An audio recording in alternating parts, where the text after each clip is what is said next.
Siamo nel 1840 e Ignazio Alessandro Pallavicini, nipote della marchesa d'Orazio Clelia, nella delegazione di Pegli a Genova, contattò un giorno l'architetto Michele Canzio e gli disse di costruire un parco sulla collina di San Martino. Prese vita così il parco che ancora oggi si chiama Villa Pallavicini. I lavori terminarono nel 1846 e il risultato fu fantastico. La villa è in pratica il rifacimento del palazzo del Seicento di villeggiatura che apparteneva a Giovanni Battista Grimaldi, in quegli anni doge della Repubblica di Genova.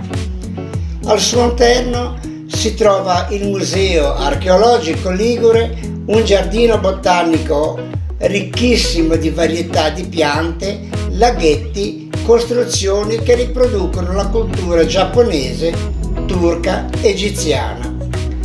Il parco logicamente è un sito di cultura ed è pertanto visitabile.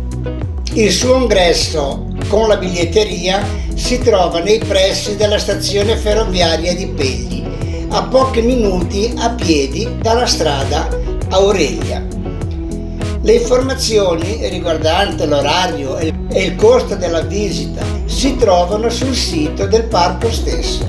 Chi avesse la possibilità di trovarsi a Genova, io consiglio di andarlo a vedere questo parco perché sinceramente è fatto bene, è molto bello ed è molto interessante.